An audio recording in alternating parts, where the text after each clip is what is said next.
اعوذ باللہ من الشیطان الرجیم بسم اللہ الرحمن الرحیم۔ اللہ تعالیٰ قرآن کریم میں فرماتے ہیں کہ نوح علیہ السلام کو ان کے قوم کے طرف پیغمبر بنا کر بھیجے، پیغمبر بنا کر بھیجے کہ تم اللہ کے سوا کسی اور کی عبادت مت کرنا، شرک مت کرنا۔ میں تم لوگ اس صورت میں عبادت غیر اللہ کے یعنی اللہ کو چھوڑ کر دوسرے کی عبادت کرنے پر سے ڈراتا ہوں۔ تمہارے حق میں ایک بڑے دن کا یعنی ایک بڑے دن کا مطلب کیا ہے؟ قیامت کا دن کا دینے والے دن کے عذاب کا اندیشہ کرتا ہوں۔ قیامت کا دن ایسا عذاب ہو جائے گا جو شرک کو اللہ تعالیٰ معاف نہیں کرے گا۔ تو اس طریقے سے نوح علیہ السلام نے اپنے قوم کو ڈرایا، دھمکایا اور اللہ کی طرف دعوت دی۔ ان کی قوم میں جو کافر سردار تھے وہ جواب میں کہنے لگے کہ ہم تو تم کو اپنے ہی جیسا آدمی دیکھتے ہیں، تو تم تو ہمارے جیسا آدمی ہے، تم بھی کھانا کھاتا ہے، پانی پیتا ہے، ہمارے جیسا بازار میں چلتا پھرتا ہے، تو نبی کیسے ہو سکتا ہے؟ تو اللہ تعالیٰ نے ان کو انسانوں میں سے اچھا انسان کر کے چن لیا، تو آپ کون ہو سکتا ہے اس میں دخل اندازی دینے کے؟ ٹھیک ہے، اور تمہارے اتباع انہی لوگوں نے کیا ہے جو ہمیں بالکل ذلیل ہے، یعنی تمہارے ساتھ جو ایمان جو لائے بالکل غریب ہے، جو جن کو عقل کم ہے ایسا سمجھتے، جن کی عقل اکثر خفیف ہوتی ہے، پھر اتباع بھی محض سرسری رائے سے لی ہوئی ہے۔ اللہم اکبر۔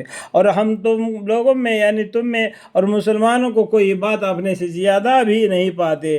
جو مسلمان جو اللہ پر ایمان لائے وہ ہم سے زیادہ اعمال میں زیادہ ہے کر کے نہیں سمجھتے ہیں، ہمیں اپنے آپ کو ہم سمجھتے کر کے وہ گھمنڈی سے شرک کی باتیں کرنے لگے، بلکہ ہم تم کو بالکل ہی جھوٹا سمجھتے ہیں۔ بالکل ایسا کہا دیا کہ تم جھوٹا سمجھتے ہیں نوح علیہ السلام کو۔ ان کو دل میں کتنا تکلیف ہو گیا ہوگا بتاؤ۔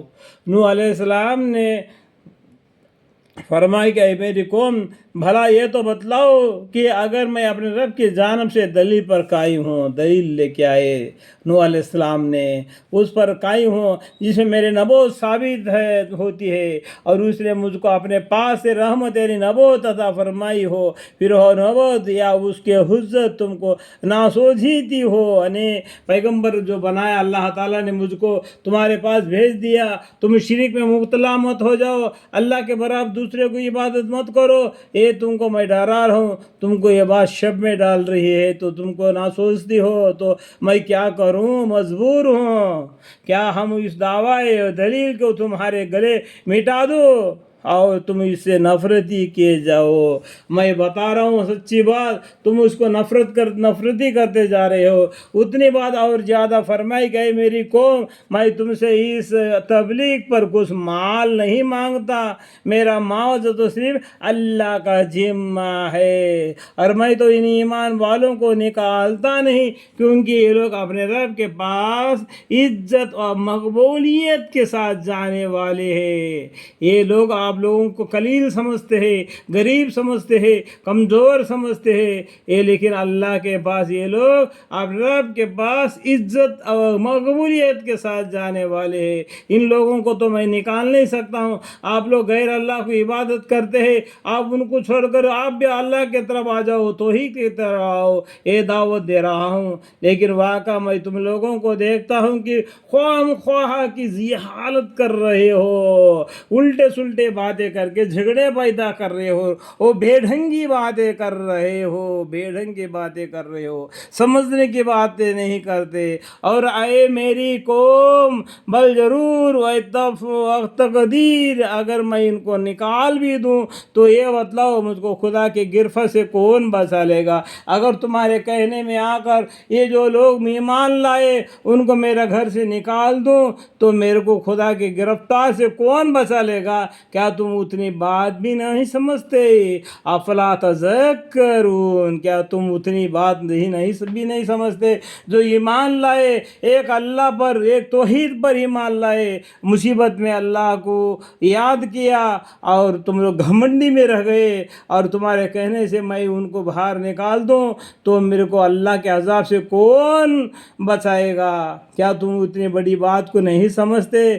ایک اللہ کو عبادت کرنا بالکل بالکل برابر ہے. 360 بتوں کو عبادت کرنا بالکل شرک ہے. میں تم سے یہ نہیں کہتا کہ میرے پاس اللہ کے تمام خزانے ہیں، اور نہ میں یہ کہتا ہوں کہ میں تمام غیب کی باتیں جانتا ہوں، اور نہ یہ کہتا ہوں کہ میں فرشتہ ہوں. اور جو تمہارے نگاہوں میں اخیرہ ہو، میں ان کی نسبت تمہارے طرح یہ نہیں کہہ سکتا کہ اللہ تعالیٰ ہرگز ان کو ثواب نہ دے گا.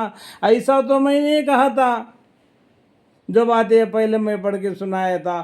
اور میں تم سے یہ نہیں کہا تھا کہ میرے پاس اللہ کے تمام خزانے ہیں، اور نہ میں یہ کہتا ہوں کہ میں تمام غیب کی باتیں جانتا ہوں، اور نہ یہ کہتا ہوں کہ میں فرشتہ ہوں. اور جو لوگ تمہارے نگاہوں میں حقیرہ ہو، میں ان کی نسبت تمہارے طرح یہ نہیں کہہ سکتا کہ اللہ تعالیٰ ہرگز ان کو ثواب نہ دے گا. اللہ تعالیٰ ضرور ان کو ثواب دیں گا. جو مرد ہو عورت ہو، اللہ کے راستے میں چلے، ایک توحید کے پر ایمان لے آئے، اللہ کے قرآن کو پڑھے اس زمانے میں، اس زمانے جو کتاب آئی تھی اس کو پڑھے، اللہ کا پر توکل کر دے، اللہ تعالیٰ ان کو ثواب کو ضائع نہیں کر دے گا. جو عورت ہو، مسلمان ہو، جو مرد ہو، جو بھی نیک کام کرو گے ان کا ثواب ان کو اللہ دیں گے. ان کے دل میں جو کچھ ہو اس کو اللہ ہی خوب جانتا ہے. وہ لوگوں کے دلوں میں کیا ہے اللہ ہی بہتر جانتا ہے. میں تو اگر ایسی بات کہہ دوں تو اس صورت میں ستم ہی کر دوں. اگر تم جیسا میں بھی ایسے باتیں کرنے لگوں تو میں اپنے اوپر ستم ڈھا رہا ہوں. وہ لوگ کہنے لگے اینو علیہ السلام تم ہم سے بحث کر چکے، بحث کو بیکار باتیں کر چکے، پھر بحث بھی بہت کر چکے، سو اب ہم بحث و آحاش نہیں کرتے. جس چیز سے تم ہم کو دھمکیاں کرتے ہو، عذاب آ جائے گا، عذاب آ جائے گا، وہ ہمارے سامنے لے آؤ اگر تم سچے ہو.